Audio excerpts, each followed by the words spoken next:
علیکا یا سیدی یا رسول اللہ وعلی آلکا و اصحابکا یا حبیب اللہ الصلاة والسلام علیکا یا نبی اللہ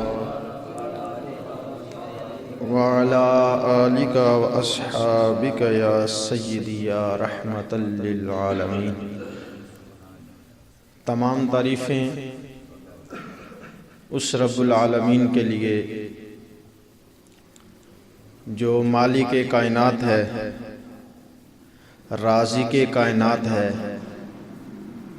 خالق کائنات ہے، حافظ کائنات ہے۔ تمام تعریفیں اس رب کے لیے جس نے ہمیں انسان بنایا، ہمیں مسلمان بنایا، اور سب سے بڑی بات ہمیں محمد عربی کا غلام بنایا صلی اللہ علیہ وسلم۔ تمام تعریفیں اس رب کے لیے جس نے ہماری زبانوں پر اپنا ورد جاری فرمایا۔ تمام تعریفیں اس رب کے لیے کہ ہم نماز بھی پڑھتے ہیں تو اسی کی توفیق سے پڑھتے ہیں۔ تمام تعریفیں اس رب کے لیے کہ جس کے نام میں اتنی طاقت ہے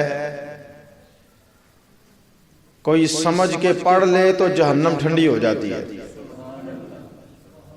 تمام تعریفیں اس رب کے لیے جس نے ہمیں صحیح الاعضاء سالم انسان بنایا، اور ہر قسم کے درود اور رحمتیں اس ہستی پر کہ جس کی وجہ سے گناہگاروں نے بخشے جانا ہے۔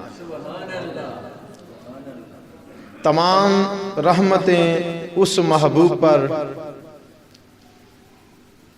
کہ جن کے پاس بیٹھ کر ان کا دیدار کرنے والا صحابی ہوتا۔ تمام رحمتیں اس محبوب پر کہ جو پیدا ہوئے تو ہمارا نام لیا، معراج کو گئے تو ہمیں یاد رکھا، اور لحد مبارک میں اترنے سے پہلے بھی امت کی ہی دعائیں مانگی۔ اور تمام رحمتیں اس محبوب کے لیے جس نے قیامت والے دن قبر سے اٹھتے ہوئے بھی ربی حبلی امتی کی ہی دعا مانگنی۔ ہر قسم کے سلام ہوں اس ہستی پر کہ صداقت جس پہ ناز کرتی ہے، ہر قسم کے سلام ہوں اس ذات پر سخاوت جس کے در سے ملتی ہے، ہر قسم کی سلامتیاں ہوں اس ہستی پر کہ جس کو مولا علی کہتے ہیں، اور ہر قسم کا سلام ہو اس عمر فاروق پر جس کے نام سے بھی شیطان کو ڈر لگتا ہے۔ تمام رحمتیں سلامتیاں محبوب کی اہل بیت پر کہ جن کا ذکر کرنے والا جہنم میں نہیں جا سکتا۔ ہر قسم کے سلام، ہر قسم کی رحمتیں اللہ کے ہر نیک بندے پر۔ حمد و صلوات کے بعد نہایت ہی واجب الاحترام سامعین ذی احتشام، آج کی گفتگو کا موضوع تھوڑا سا مشکل ہے، میرے لیے بھی آپ کے لیے بھی، اس لیے کہ اس سے بچنا مشکل ہے۔ آج کا موضوع ہے تکبر کی مذمت، فخر، غرور، اکڑ، تکبر۔ یہ اللہ کو پسند نہیں ہے، یہ اللہ کو پسند نہیں۔ اور اس روئے زمین پر جو اللہ کی سب سے پہلے نافرمانی ہوئی وہ تکبر ہی تھا۔ وہ کیا تھا؟ بولیے، بول تو دینا میرے ساتھ۔ تکبر۔ تکبر کہتے کسی ہیں کہ مجھے اللہ نے کوئی نعمت دی ہے اور میں اس نعمت کو حاصل کر کے یہ سمجھنے لگوں کہ میں اس کا حقدار تھا، یہ تکبر۔ اور جب یہ چیز خیال اپنے اندر پیدا ہو جائے تو پھر دوسروں کو بندہ حقیر سمجھنا شروع کر دیتا ہے. مثلا ایک بندے کے پاس 5,000 روپے ہے، دوسرے کے پاس 5 لاکھ ہے. اب جس کے پاس 5 لاکھ ہے وہ سمجھے میں اسی کا حقدار تھا. وہ امام غزالی رحمۃ اللہ علیہ کے پاس آیا تھا نا بندہ، اس نے کہا میں شکر کس چیز کا کروں، اللہ نے دیا ہی کچھ نہیں. اللہ نے، باتیں سمجھ آ رہی ہیں میری؟ میں نے کہا تھا تھوڑا مشکل ہے میرے لیے بھی آپ کے لیے بھی، لیکن اگر سمجھ آ جائے تو اللہ عمل کی بھی توفیق عطا فرما. تو کہنے لگا جی میں کس چیز کا شکر ادا کروں، مجھے اللہ نے دیا ہی کچھ نہیں. آپ مسکرا پڑے، فرمایا جس زبان سے تو ناشکری کر رہا ہے نا، تو اسی زبان کا ہی شکر ادا کر لے. تجھے بولنے کی طاقت کس نے دیا بھائی؟ تجھے سوچنے کی، سمجھنے کی، گفتگو کرنے کا ملکہ کس نے دیا؟ اللہ نے. فرمایا جس زبان سے تو ناشکری کر رہا ہے اسی زبان کا ہی شکر ادا کر لے. تو بندے کو جو چیز ملی وہ اس کا حقدار نہیں. بھائی ہمارا، میں حقدار تھا کہ اللہ مجھے جو ہے گفتگو کی طریقہ عطا فرمائے. ہم حقدار تھے کہ اللہ ہمیں حضور کا امتی بنائے. ہمیں تو حضرت جنید بغدادی فرماتے میں جا رہا تھا گلی سے، راستے میں کتا آ گیا، مرید بھی ساتھ تھے. تو کتے نے نا کچھ گفتگو اپنے لہجے میں کی حضرت جنید بغدادی سے. اس نے گفتگو کی تو آپ کی آنکھوں میں آنسو آ گئے. مریدوں نے کہا حضرت جی وہ کتا ہے، اس کے بولنے کی سمجھ نہیں آئی، آپ کے رونے کی سمجھ نہیں آئی. آپ نے فرمایا اس کتے نے مجھ سے ایک سوال کیا تھا، اس سوال کا جواب میں نہیں دے سکا. سوال کس نے کیا ہے؟ کتے نے. جواب کون نہیں دے سکا؟ ولیوں کا سردار. کہا میں ولیوں کا سردار ہو کر بھی جواب نہیں دے. اس نے کہا جی وہ کون سا؟ کہنے لگے کتے نے مجھے کہا تھا اے جنید تو بڑا صوفی آدمی ہے، بڑا متقی پرہیزگار ہے، بڑے مرید ہیں تیرے، اور لوگ تیرے ہاتھوں کو چومتے ہیں، اور تیری عزت اللہ نے اتنی بڑھا دی ہے کہ زمانے کا ہر ولی تجھے جھک کے سلام کرتا ہے. فرمایا کتے نے کہا مجھے ایک سوال کا جواب دے دو. کہا وہ کون سا؟ کہا کتے نے پوچھا اے جنید تو نے پیدا ہونے سے پہلے کون سا عمل کیا تھا کہ اللہ نے خوش ہو کر تجھے انسان بنا دیا، اور میں نے پیدا ہونے سے پہلے کون سی برائی کی تھی کہ اللہ نے ناراض ہو کے مجھے کتا بنا دیا. ایسے جنید فرماتے ہیں کتے نے جب سوال کیا نا تو میں رو پڑا. میں نے کہا مالک میں تو اس قابل بھی نہیں تھا کہ تو انسان بناتا، یہ محض تیرا فضل اور کرم ہے کہ تو نے مجھے اشرف المخلوقات انسانیت میں پیدا فرمایا.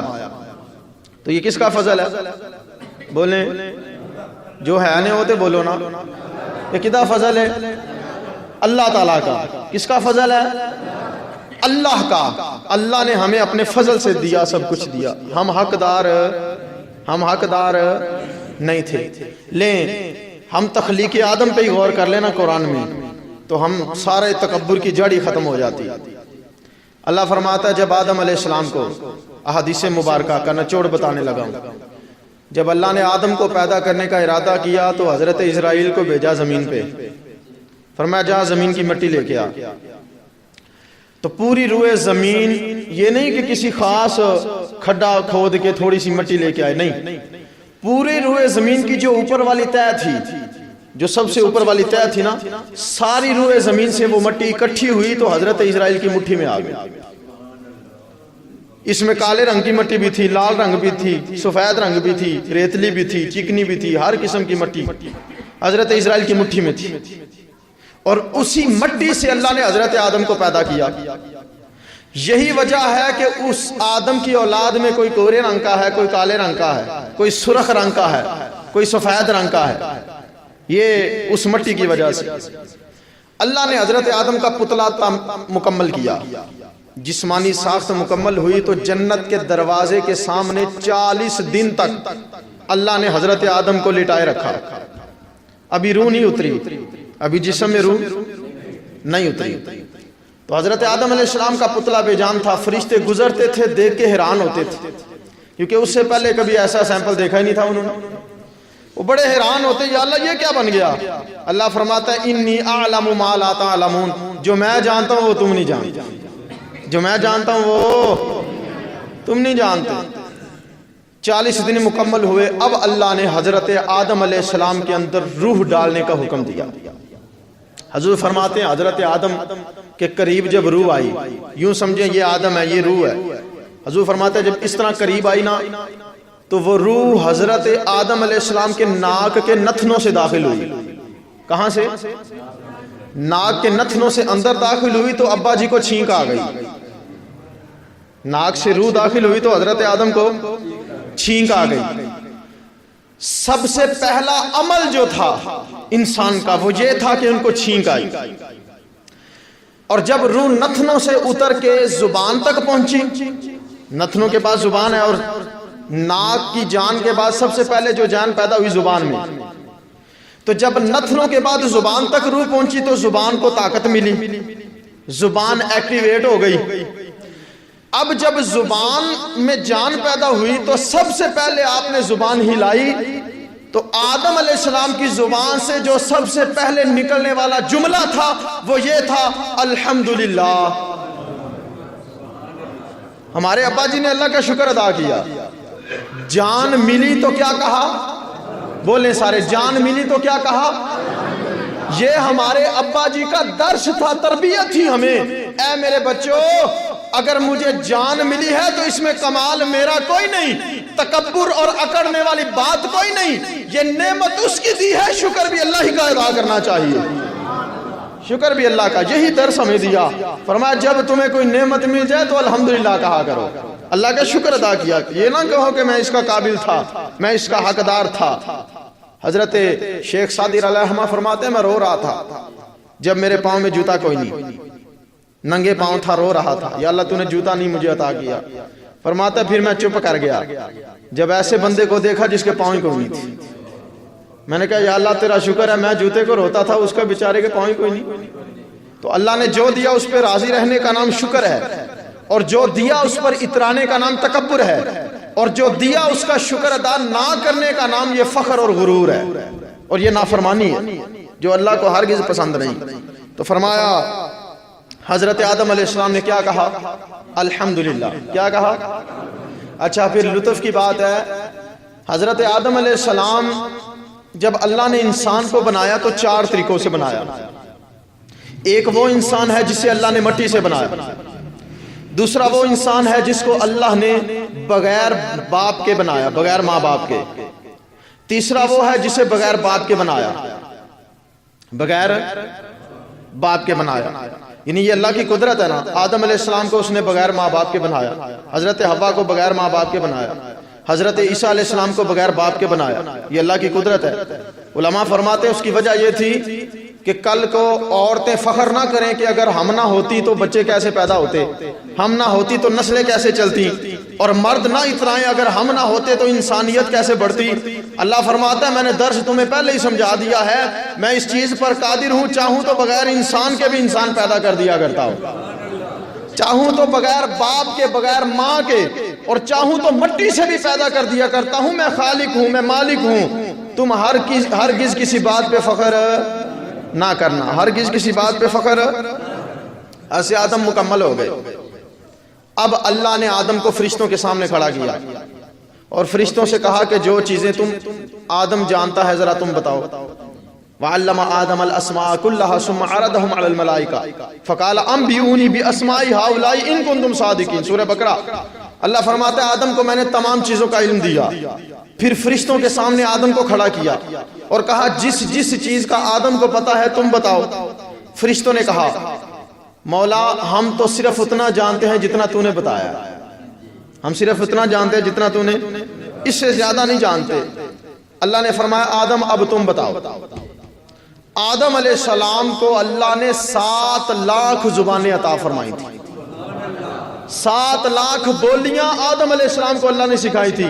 ہمارے سامنے ایک حضرت صاحب انگریزی بول دیں، تھوڑی دیر بعد عربی بول دیں، تھوڑی دیر بعد پشتو بول دیں، پھر اردو بول دیں، ہم کہتے ہیں بڑا با کمال بندہ ہے، 4-5 زبانیں جانتا ہے۔ آدم علیہ السلام اس زمین میں پہلا انسان تھا جسے اللہ نے 7 لاکھ زبانوں کا حافظ بنا کے پیدا کیا تھا۔ 7 لاکھ زبانیں حضرت آدم علیہ السلام کو اللہ نے عطا فرمائی۔ اچھا زبانیں عطا ہو گئی، اب آدم علیہ السلام نے ہر چیز کا نام بتایا اور مختلف زبانوں میں بتایا. توجہ ہے میری طرف, مختلف زبانوں میں بتایا. اب فرشتوں سے کہا سجدہ کرو. سب سے پہلے جس نے سجدہ کیا اس کا نام حضرت جبریل ہے. حضرت جبریل امین علیہ السلام نے سب سے پہلا سجدہ کیا. ان کو دیکھ کر دیگر فرشتوں نے سجدہ کیا. ایک وہ بھی تھا جو اکڑ گیا, اللہ نے فرمایا لما ما منعک ان تسجد لما خلقت بیدی. قرآن ہے, اللہ فرماتا ہے بھائی اس بندے کو تو نے سجدہ کیوں نہیں کیا جسے میں نے اپنے ہاتھوں سے سنوارا ہے, جسے اپنے دستے قدرت سے بنایا, تو نے سجدہ کیوں نہیں کیا؟ اس نے کہا انا خیر منہ, میں اس سے بہتر تھا, میں اس سے بولیے میں اس سے. اللہ فرماتا ہے ابا, اس نے انکار بھی کر دیا. واستکبر, تکبر بھی کیا, انکار بھی کیا اور تکبر. بولیے میرے ساتھ, انکار بھی کیا اور میری آواز آنی تانوں تاڑی نہیں آ رہی منو.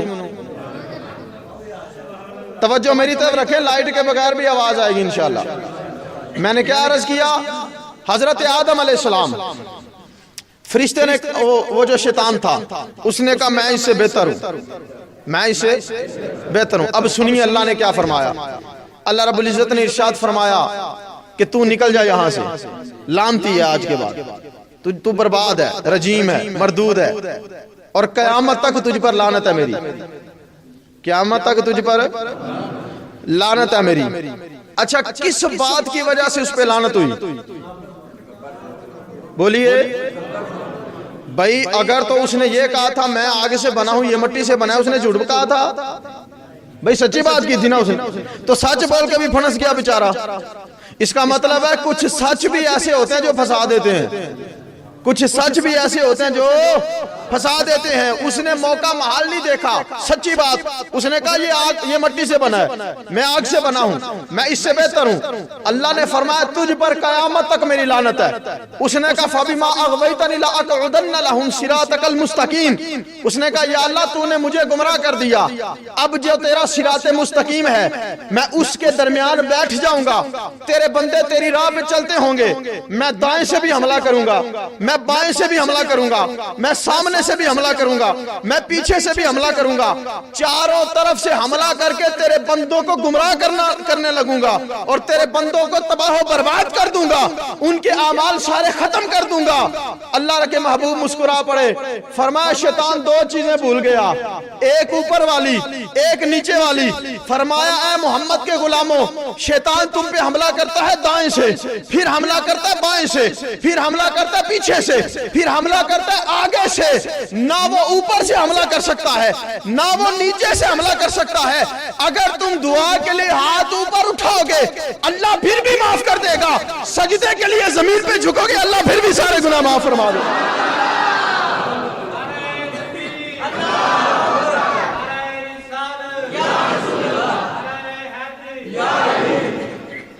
شیطان لعنتی کہنے لگا میں ان کو گمراہ کروں گا, میں ان کو گمراہ کروں گا. اچھا گمراہ کیسے کرتا ہے؟ جو کام اس نے کیا وہ کام بندوں سے کرواتا ہے. کام اس نے کیا تکبر والا, فخر والا, غرور والا, بڑائی والا, اب بندوں کے دل میں بھی وہ تکبر ڈالتا. اور بندے کے پاس کچھ نہ ہو تو عاجزی کرنا آسان ہے, سب کچھ ہو تو عاجزی کرنا بڑا مشکل ہے. اور میرے نبی کے پاس کیا ہے جو سب کچھ نہیں ہے؟ اس کائنات میں سب سے زیادہ علم, سب سے زیادہ حسن, سب سے زیادہ معجزات, سب سے زیادہ کمالات کس کو دیے؟ حضور علیہ السلام کو. اور خدا کی قسم سب سے زیادہ عاجزی کرنے والے بھی میرے نبی ہیں, سب سے زیادہ عاجزی انکساری. لو سنو حدیث پاک, حضور کی سیرت کا باب. نبی پاک علیہ السلام, سردیوں کا موسم ہے, سردیوں کا, مدینے کے بچے کھیلتے کھیلتے پیالوں میں ٹھنڈا پانی بھر کے لائے. سردیوں کا موسم ہے, ٹھنڈا پانی لے کے آئے اور حضور کے سامنے لا کے رکھا. کہا سونیا ہم بچوں میں کوئی بیمار بھی ہو جاتا ہے, نزلہ زکام بھی ہو جاتا ہے, آپ اپنا ید اللہ والا سونا ہاتھ اس پیالے میں ڈالیں, اس کی برکت ہو جائے گی, ہم بیماروں کو پلائیں گے اللہ شفا عطا فرما دے گا. ہم بیماروں کو پلائیں گے اللہ. حضرت بی بی عائشہ فرماتی ہیں خدا کی عزت کی قسم جس کے قبضہ قدرت میں میری جان ہے، حضور کی اپنی طبیعت ان دنوں بظاہر ناساز تھی، اس کے باوجود میرے نبی نے بخار کی کیفیت کے اندر بھی اس ٹھنڈے پانی میں اپنا ید اللہ والا ہاتھ ڈالا، اور جب ڈال کے چھوڑا بچے خوش ہو کے چلے گئے۔ میں نے کہا سونیا آپ کو خود بخار کا عارضہ تھا، آپ نے ٹھنڈے پانی میں ہاتھ ڈالا سردی کے موسم میں، میرے نبی کی آنکھوں میں آنسو آ گئے۔ کہا اے عائشہ میں اللہ کا محبوب ہوں، اور جس رب نے مجھے محبوب بنایا ہے اسی رب نے ان بچوں کو بھی پیدا فرمایا۔ فرمایا یہ بچے بھی اسی کی مخلوق ہیں، یہ بچے بھی اسی کی مخلوق ہے۔ آج ان کی ساری تکبر اللہ کو پسند نہیں ہے، تکبر اللہ کو پسند نہیں۔ اچھا پھر بڑی لطف کی بات ہے، ساری مخلوقوں سے زیادہ شان کس مخلوق کی ہے؟ بولیں اشرف المخلوقات کون ہے؟ انسان ہے۔ اچھا جانور سے زیادہ فضیلت ہے انسان کی؟ بولیے زیادہ فضیلت ہے، لیکن کمال ہو گیا جانور کا بچہ پیدا ہوتے ہی پاؤں پہ کھڑا ہو جاتا ہے۔ جانور کا بچہ ادھر پیدا ہوا ادھر پاؤں پہ کھڑا ہو گیا، مچھلی کا بچہ پیدا ہوتے ہی تیرنے لگتا ہے، پرندے کا بطخ کا مرغی کا بچہ پیدا ہوتے ہی تیرنے لگتا ہے۔ تو جانور کم درجے والی مخلوق ہے، اس کا بچہ پیدا ہوتے ہی پاؤں پہ کھڑا ہو جاتا ہے، اور یہ جو اشرف المخلوقات ہے اس کا بچہ پیدا ہوتے پاؤں پہ کھڑا ہی نہیں ہو سکتا، کمزور ہے، ناتواں ہے۔ اب اللہ کی بارگاہ میں کرو نا سوال، اللہ کی بارگاہ میں عرضی پیش کرو، یا اللہ ہمیں تو نے افضل بنایا اور ہمارے بچے پاؤں پہ کھڑے نہیں ہو سکتے پیدا ہوتے ہی، اور جن کو تو نے مفضول بنایا جو اشرف المخلوقات نہیں ہیں ان کے بچے پیدا ہوتے ہی زمین پہ کھڑے ہو جاتے ہیں، اس کی وجہ کیا ہے، حکمت کیا ہے؟ تو بارگاہ اعزی سے ایک ہی جواب آئے گا، اللہ فرماتا ہے یہ جو جتنے مضبوط پاؤں پہ کھڑے ہونے والے ہیں یہ سارے میں نے تیری نوکری کے لیے پیدا فرمائے۔ فرمایا یہ سارے میں نے تیرے لیے بنائے ہیں، اور تجھے میں نے اپنے لیے بنایا، تجھے میں نے اپنے لیے بنایا ہے۔ ساری مخلوق تیرے لیے، سورج بنایا تیرے لیے، چاند بنایا تیرے لیے، زمین بنائی تیرے لیے، آسمان بنایا تیرے لیے، مشرق و مغرب بنائے تیرے لیے۔ تیرے اندر اتنی پاور آ گئی، تیرے اندر اتنا کنٹرول آ گیا، تو سالوں کے سفر مہینوں میں طے کرنے لگا، تو مہینوں کے سفر دنوں میں طے کرنے لگا، تو دنوں کے سفر گھنٹوں میں طے کرنے لگا۔ تیرے اندر اتنا کمال آ گیا کہ تو مریخ پہ جانے کی تیاریاں کرنے لگا۔ تیرے اندر اتنا کمال آ گیا کہ تو چاند پر قدم رکھ چکا ہے۔ تیرے اندر اتنا کمال آ گیا کہ تو پانی سے بجلی پیدا کر رہا ہے، تو شمسی توانائی کو محفوظ کر رہا ہے، اور تو کئی چیزیں نئی نئی ایجادات کر رہا ہے۔ فرمایا میں تیرا رب العالمین ہوں، جو مکھی میں نے بنائی ہے تو اس جیسی ایک مکھی بھی بنانے کی طاقت نہیں رکھتا۔ فرمایا ایک مکھی بھی نہیں بنا سکتا، اور پھر مکھی بنانا دور کی بات ہے۔ فرمایا تو کھانا کھانے بیٹھنا، مکھی آئے تیرے کھانے پہ بیٹھ جائے اور کھانے کا ذرہ اپنے منہ میں لے کے بھاگے، تو اس سے واپس بھی نہیں لے سکتا، تو اس سے واپس بھی نہیں لے سکتا۔ فرمایا تو کمزور ہے، لیکن یہ جتنی طاقتور چیزیں ہیں ساری میں نے تیری ماتحتی تابعداری میں عطا فرما دی۔ بھئی اتنا بڑا اونٹ ہے، اتنا بڑا قداور اونٹ ہے، نکیل ڈالی ہوئی ہے اس کے نتنے میں، حضرت صاحب کھینچ کے لے کے جا رہے ہیں، جدھر کو یہ چاہتے ہیں اونٹ ادھر چل پڑتا ہے۔ یہ کس کی طاقت ہے؟ بولیے اللہ کی۔ تو ہمارے پاس جو دی ہوئی طاقت ہے، یہ روح ہے، یہ جان ہے، کس کی ہے؟ ہمیں جو لباس پہنایا کس نے؟ ہمارا جو مکان ہے، گھر دیا کس نے دیا؟ ہمیں جو کچھ عطا فرمایا آج تک کس کا دیا ہوا ہے؟ تو تکبر کس چیز کا، فخر کس چیز کا؟ بھئی تکبر تو وہ کرے جس کا اپنا کچھ ہو، فخر تو وہ کرے جس کا اپنا کچھ ہو۔ ہمارے پاس اپنا کچھ ہے؟ بولیے بھئی رزق حلال سے، صحیح رزق سے کمایا ہوا بکرے کا گوشت گھر کے میں لے کے آؤ اور صاف ستھرا کر کے پکاؤ، بڑا ٹیسٹی، بڑا خوبصورت، خوب ذائقہ بنا کے تیار کر کے پلیٹ میں رکھ کے سامنے رکھو۔ اللہ تیرا پیٹ خراب کر دے گا، تجھے کھانے کی توفیق نہیں دے گا، کھانے کی توفیق نہیں دے گا۔ تو اس کا مطلب ہے جو کچھ دیا کس کا دیا ہے؟ اگر ہم رزق اپنے منہ میں ڈالتے ہیں تو کس کی توفیق سے؟ اور سارا کچھ پکا کے کھا کے منہ میں ڈال دیں، حلق سے نیچے نہیں اتر سکتا اگر اس کا حکم نہ ہو تو۔ اور حلق سے اتار لے، میدا ہضم نہیں کر سکتا اس کا آرڈر نہ ہو تو، اور میدا ہضم کر بھی لے وہ خون میں شامل نہیں ہو سکتا اگر اللہ کا حکم نہ ہو تو، اور خون میں شامل ہو بھی جائے تو جو فضلہ ہے وہ خارج نہیں ہو سکتا اگر اللہ کی اجازت نہ ہو تو تکبر کس چیز کا، اکڑ کس چیز کی؟ میں نے عرض کیا کہ کچھ پاس نہ ہو تو پھر عاجزی کرنا آسان ہے، سب کچھ پاس ہو تو عاجزی کرنا۔ لو سنو ایک واقعہ، حضرت امام جلال الدین سیوطی علیہ رحمہ نے واقعہ نقل فرمایا، اور یہ نزہۃ المجالس والوں نے بھی لکھا ہے۔ فرماتے ہیں ایک بی بی تھی، اس کا شوہر بڑا امیر پیسے والا، بڑا محل نما اس کا گھر تھا۔ ایک دن اپنے شوہر کے ساتھ بیٹھی کھانا کھا رہی تھی، دروازے پہ دستک ہوئی اور کہا میں فقیر ہوں، کھانے کے لیے مجھے کچھ دو۔ تو اس بی بی نے اپنے شوہر سے کہا حضرت جی اگر اجازت ہو تو یہ روٹی جو ہم کھا رہے ہیں یہ اس کو دے دے۔ تو شوہر نے اجازت تو دے دی، لیکن دل میں اس نے بڑی گالیاں نکالی فقیر کو، اور اس سے صبر نہ ہوا، منہ سے بھی بول پڑا۔ اس نے کہا ان کو حیا شرم آتی نہیں، یہ مانگتے پھرتے ہیں، اور دیکھو میں نے اپنی محنت سے اپنے بلبوتے سے اتنا کچھ کمایا ہے، اور یہ بھی اگر چاہتا تو کما لیتا، ایسے ہی مانگتا پھرتا ہے۔ یہ بات فقیر نے سن لی، یہ بات فقیر نے سن لی۔ بہرحال خاموشی سے اس نے ایک روٹی پکڑی اور دعائیں دیتا ہوا چلا گیا۔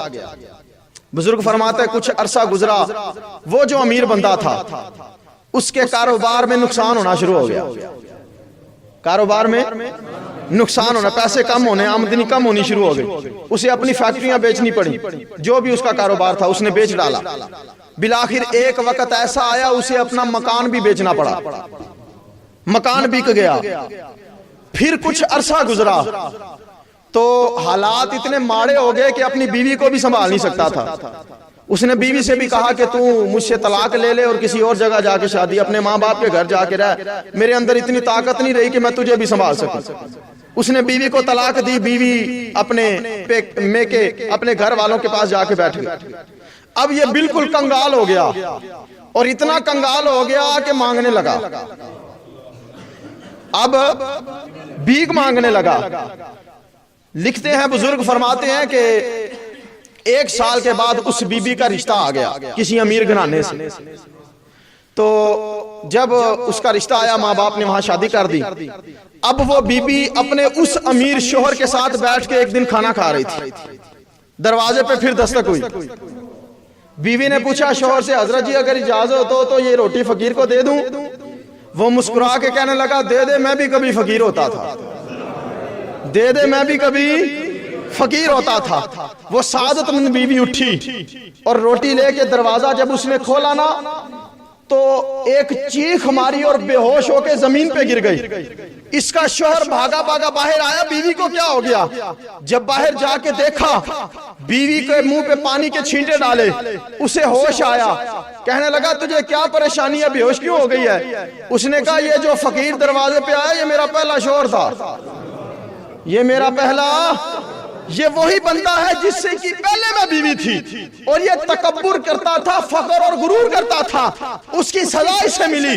ایک دن ہمارے دروازے پہ فقیر مانگنے آیا تھا، اس نے اسے بڑی باتیں سنائی، آج یہ فقیر بن گیا ہے تو میں اس پہ پریشان ہوں۔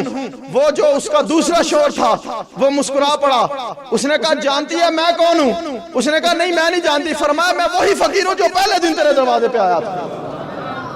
فرمایا اللہ کی قدرت دیکھو، اس نے فقیر کو امیر بنایا، امیر کو فقیر بنایا۔ علم پڑے دا مان نہ کریے تے مت آکھی میں پڑیا، او کہار جبار کہاوی متا روڑ دے وے دودھ کڑیا۔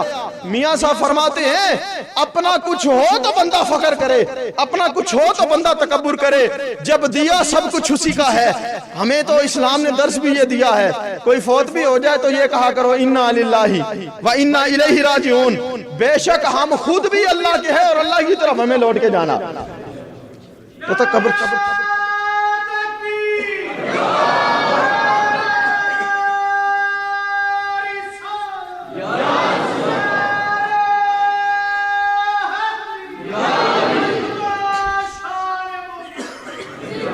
میرے نبی پاک صلی اللہ علیہ وآلہ وسلم حدیث پاک سنیے اور اپنے ایمان کو تازہ کیجئے۔ حضور فرماتے ہیں بنی اسرائیل کا ایک عابد تھا، نیکیاں کرنے والا، تقوی پرہیزگاری اختیار کرنے والا۔ تکبر 5 وجہوں سے آتا ہے بندے میں۔ تکبر کتنی وجہ سے آتا ہے؟ 5 وجہ سے۔ پہلی وجہ یا تو علم کی وجہ سے تکبر آتا ہے، علم زیادہ ہو جائے تو تکبر پیدا ہوتا ہے۔ اور یاد رکھیں، میں نے پچھلے جمعے بھی شاید عرض کیا تھا، کتابی علم ہمیشہ تکبر پیدا کرتا ہے جب تک کسی اہل نظر کی نظر میں نہ بیٹھا جائے۔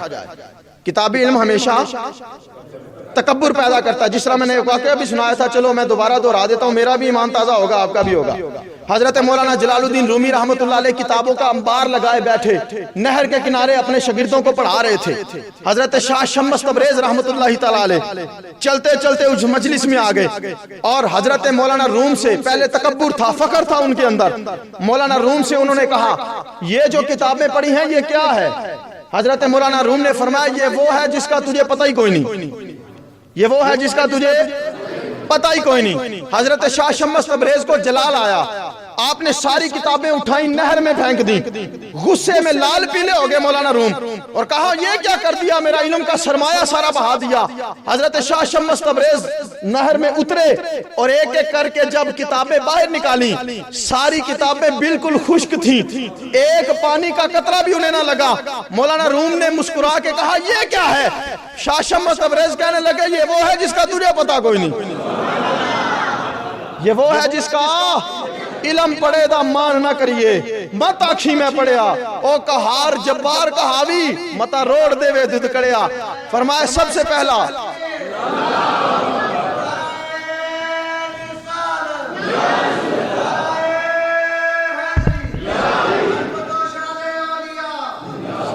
سب سے پہلی چیز علم کی وجہ سے تکبر پیدا ہوتا ہے۔ کس کی وجہ سے؟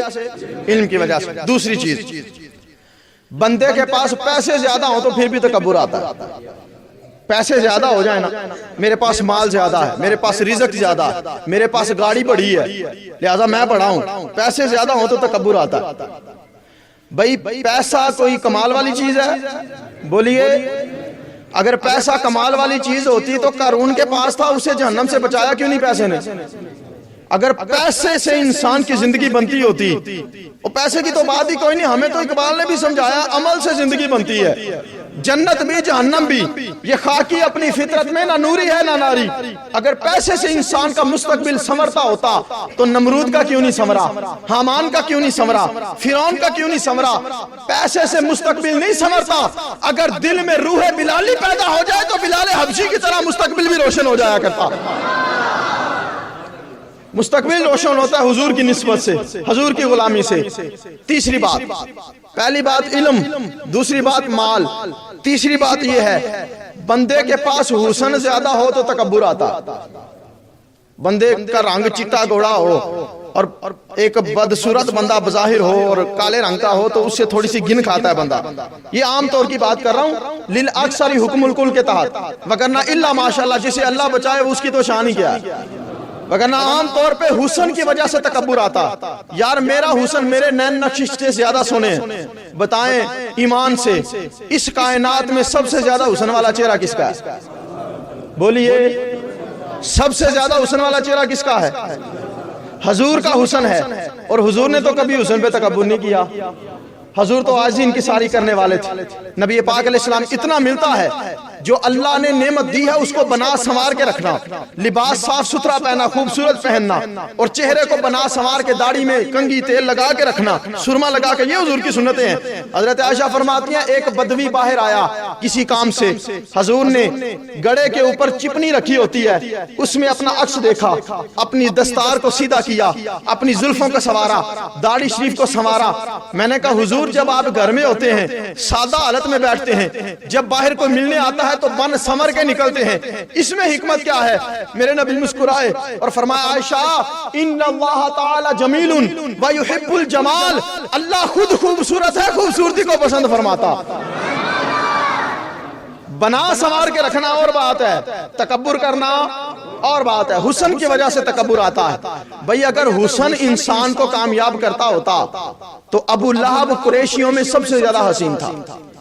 یاد رکھیں ابو لہب کا اصلی نام عبد العزیٰ ہے، اسے ابو لہب بھی اسی لیے کہا جا، لہب کا مطلب ہے آگ کا شعلہ، لہب کا کیا مطلب ہے؟ آگ کا شعلہ۔ اسے ابو لہب اس لیے کہا جاتا تھا کہ اس کی گالیں جو تھی نا یہ سرخ رنگ کی تھی، چہرہ سفید تھا، گالیں سرخ تھی، یہ بڑا حسین و جمیل بندہ تھا پورے قریشیوں میں، لیکن اس کے باوجود جہنم کا ایندھن ہے۔ اس کا مطلب ہے حسن بھی بندے کو نہیں بچاتا، حسن بھی بندے کو نہیں بچاتا۔ چوتھی چیز، قبیلہ برادری بڑی ہو تو بندے میں تکبر آتا، برادری بڑی ہو تو بندے میں تکبر آتا۔ جی میں راجے مہاراجے کا بیٹا ہوں، میں بڑا خاندان، قبیلہ برادری بڑی ہے۔ اللہ کیا فرماتا ہے؟ اللہ فرماتا ہے وَجَعَلْنَا بَيْنَكُمْ شُعُوبًا وَقَبَائِلَ لِتَعَارَفُوا إِنَّ أَكْرَمَكُمْ عِندَ اللَّهِ أَتْقَاكُمْ۔ فرمایا یہ جو قبیلے برادریاں میں نے تمہاری بنائی ہیں یہ صرف اس لیے بنائی تم ایک دوسرے کو پہچان سکو، ایک دوسرے کو جان سکو، وگرنہ حقیقی عزت کا معیار إِنَّ أَكْرَمَكُمْ عِندَ اللَّهِ أَتْقَاكُمْ۔ فرمایا اللہ کی نگاہ قدرت میں زیادہ عزت اس کی ہے جو پرہیزگار سب سے زیادہ، جس کا تقوی زیادہ ہے، جس کی عبادت زیادہ ہے، جس کے اعمال زیادہ ہیں، وہ اصل عزت والا، وہ اصل۔ پانچویں چیز، بندے کے پاس عبادت زیادہ ہو تو پھر تکبر آتا، عبادت زیادہ ہو تو پھر تکبر۔ ایک بندہ مجھے کہتا ہے جی وہ فلانا بندہ نمازہ نہیں پڑھتا، میں آدھو تو چنگا میں نمازہ پڑھنا۔ میں نے کہا جی بڑی اچھی بات ہے آپ نمازیں پڑھتے ہیں، پڑھنی چاہیے، لیکن کبھی نمازوں پہ تکبر تو نہیں نہ آنا چاہیے، کبھی عبادتوں پہ سجدوں پہ غرور تو نہیں نہ آنا چاہیے۔ اچھا، بنی اسرائیل کا ایک عابد، حضور فرماتے ہیں بڑا عبادت گزار تھا، اور اتنی عبادت تھی اس کی کہ پورے بنی اسرائیل میں چرچے تھے کہ وہ اللہ کا ولی ہے، اتنی عبادتیں تھی، اور اتنا مشہور ولی تھا، عابد تھا کہ جب وہ دھوپ میں نکلتا تھا تو آسمان سے بادل اس کے سر پہ سایہ کرتے تھے۔ آپ سوچ سکتے ہیں کتنا بڑا ولی کامل ہوگا، کتنا بڑا عبادت گزار ہوگا، اس کے سر پر بادل سایہ کرتے ہیں۔ حضور فرماتے ہیں ایک دن بیٹھا ہوا تھا بادل کے سائے میں، ایک گناہگار بندہ، ایک سیاکار بندہ، ایک بدکار بندہ، اس کے دل میں خیال آیا، اس نے کہا یار ساری زندگی گناہوں میں گزار دی ہے، کچھ پلے نہیں آیا، چلا وہ صوفی بندہ بیٹھا ہے اس کے پاس بیٹھ جاؤں، اس کی برکت سے اللہ مجھے بھی رحمت عطا فرما دے۔ حضور فرماتے ہیں وہ گناہگار آ کے اس کے پاس بیٹھا، اب جو عابد تھا جس کے پاس گناہگار بیٹھا تھا اس نے اسے دھکا دیا اور کہا چل دفع ہو، تو گناہگاری بڑا ہے، تیرا میرا جوڑی کوئی نہیں، تو جہنمی ہے، تو میرے پاس بیٹھے گا، تیرے پاس بیٹھنے کی وجہ سے میں عذاب میں گرفتار نہ ہو جاؤں، لہذا مجھ سے دور ہٹ جا۔ حضور فرماتے ہیں اس گناہگار کا دل ٹوٹا، وہ بادل نیک بندے پہ سایہ کیے ہوئے تھا، گناہگار اس کے سائے میں بیٹھنا چاہتا تھا، لیکن اس عابد نے عبادت پہ گھمنڈ کیا، تکبر کیا، اس نے اس گناہگار کو اٹھا دیا۔ میرے نبی کے لفظ حدیث کے حضور نے فرمایا جب گناہگار اس جگہ سے ہٹا تو وہ بادل جو پہلے نیک کے سر پہ تھا اب گناہگار کے سر پہ ہو لیا، اب اس گناہگار کے سر پہ سایہ کیا، اور اس وقت کے نبی پر اللہ نے وحی نازل فرمائی، فرمایا جا ان دونوں بندوں کو جا کے بتا دے، اللہ فرماتا ہے اپنے اپنے اعمال صفر سے شروع کرو، وہ جو گناہگار تھا اس کی عاجزی سے میں نے اس کے گناہ معاف کر دیے ہیں، اور یہ جو نیکوکار تھا اس کے تکبر کی وجہ سے میں نے ان کی نیکیوں کو تباہ کر دیا۔ علم پڑھے دا مان نہ کریے مت آنکھی میں پڑھیا، او کہار جبار کہاوی متا روڑ دے وے۔ اچھا، علم کی وجہ سے تکبر ہوتا ہے، عبادت کی وجہ سے ہوتا ہے، مال کی وجہ سے ہوتا ہے، حسن کی وجہ سے ہوتا ہے، خاندان کی وجہ سے ہوتا ہے، اور خدا کی عزت کی قسم یہ پانچوں چیزیں اعلیٰ درجے سے اللہ نے اپنے محبوب کی اہل بیت کو عطا فرمائی۔ علم بھی بڑا ہے، عمل بھی بڑا ہے، حسن بھی بڑا ہے، عبادت بھی بڑی ہے، خاندان بھی سب سے اعلیٰ ہے، لیکن اس کے باوجود عاجزی کا کیا عالم ہے؟ عاجزی کی حالت دیکھو۔ حضرت خواجہ حسن بصری رحمت اللہ تعالیٰ علیہ، یہ وہ حسن بصری ہے جس کو گڑتی مولا علی نے دی ہے، حضرت علی کرم اللہ وجہ الکریم نے اپنے ہاتھوں سے گھٹی عطا فرمائی حضرت حسن بصری کو، اور حضرت مولا علی کی پرورش میں جوان ہوئے ہیں، اور 120 صحابہ کی زیارت بھی کی ہے، 120 صحابہ کی۔ حضرت حسن بصری رضی اللہ تعالیٰ عنہ آپ فرماتے ہیں میں حج کرنے کعبے میں گیا تو میں طواف کر رہا تھا، طواف کرتے کرتے میں نے دیکھا کہ ایک شخص اس کے چہرے پہ چادر ہے، داڑھی اس کی نظر آتی ہے سفید رنگ کی ہے، فرماتے چہرہ نظر نہیں آتا، وہ کعبے کا غلاف پکڑ کے روتا ہے اور کہتا ہے یا اللہ مجھے پتا ہے تیری مخلوق میں سب سے زیادہ گناہگار ہوں، تو اپنی رحمت کے صدقے سے مجھے معاف کر دے، میرے گناہوں کو نیکیوں میں تبدیل کر دے۔ یا اللہ میرے ساتھی جتنے بھی تھے وہ سارے تیری بارگاہ میں پہنچ چکے ہیں، اب باری میری ہے، کوئی پتہ نہیں زندگی موت کا، مرنے سے پہلے ہی مجھے معاف کر دے۔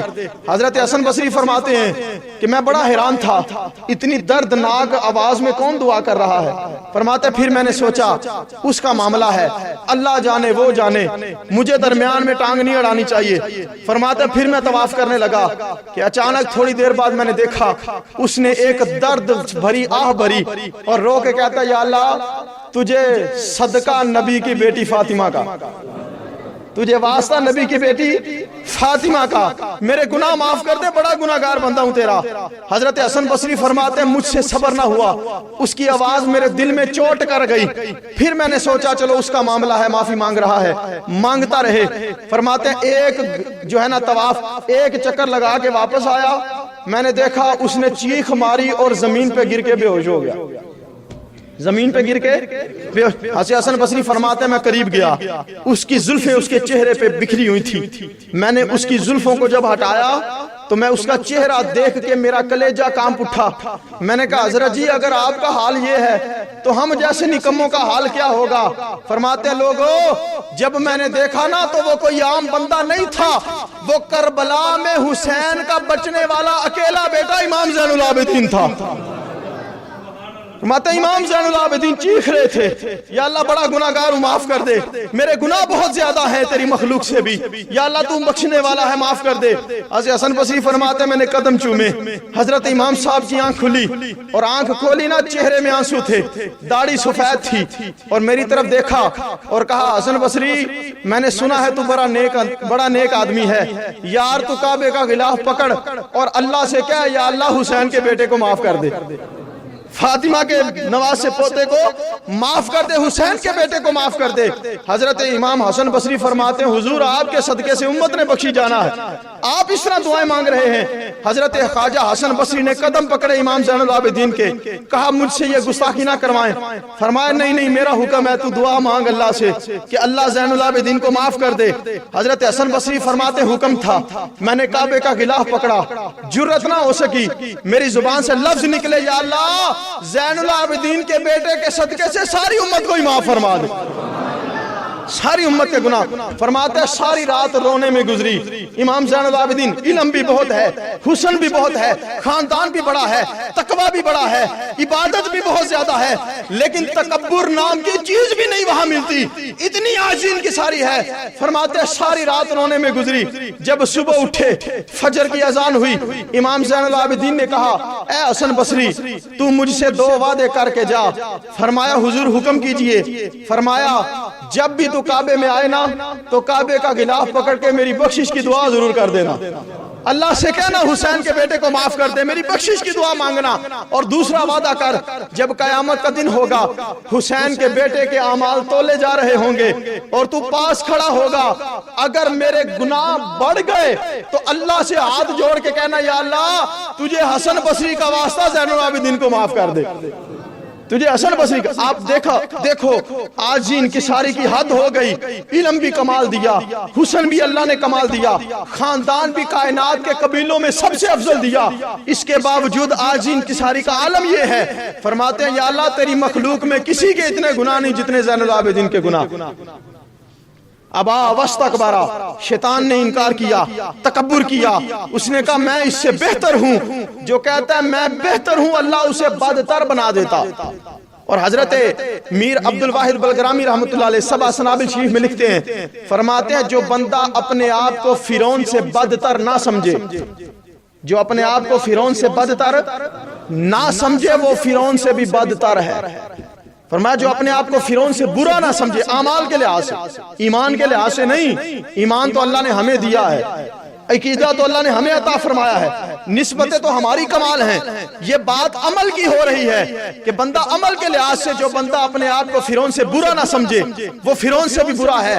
ہمیں تھوڑی سی نمازوں کی توفیق مل جائے، ہم کہتے ہیں میں نمازی ہوں، بندہ نماز نہیں پڑھتا، ہمیں تھوڑا سا حسن مل جائے، ہم کہتے ہیں میرا رنگ چٹا گورا ہے وہ کالے رنگ والا ہے، ہمیں تھوڑا سا پیسہ مل جائے، میں کہتا ہوں وہ سائیکل پہ جاتا ہے دفتر، میں کار میں بیٹھ کے جاتا ہوں، تو یہ تکبر ہے، یہ اللہ کو پسند نہیں ہے۔ میرے نبی فرماتے فرماتے ہیں بہت سارے تکبر کرنے والے ایسے ہوں گے جب قیامت کے دن قبروں سے اٹھیں گے تو ان کے جسم کو اللہ چیونٹیوں کی طرح کرے گا، چیونٹیوں کی طرح چھوٹا جسم ان کا ہوگا، اور اس طرح وہ میدان معاشر میں اٹھیں گے۔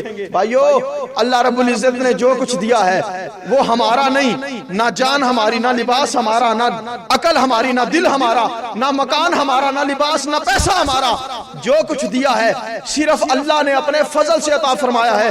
اللہ فرماتا ہے وَاسْأَلُوا اللَّهَ مِنْ فَضْلِهِ، اللہ سے جب بھی مانگو اس کا فضل مانگو، یہ نہ کہو کہ میں نے جو کچھ کیا اپنے کمال سے کیا، میرا کوئی کمال نہیں، جو بھی کمال ہے یہ صرف سارے کا سارا اللہ کا کمال ہے۔ یہ سارے کا سارا کس کا کمال ہے؟ اللہ کا کمال ہے۔ اللہ رب العزت کی بارگاہ میں دعا ہے ہم سب کا مل بیٹھنا اپنی بارگاہ میں قبول فرمائے، اور ہم سب کو ہر قسم کے جہنم والے عمل سے بچنے کی اور جنتیوں والے اعمال کرنے کی توفیق نصیب فرمائے۔ وما علینا الا البلاغ المبین۔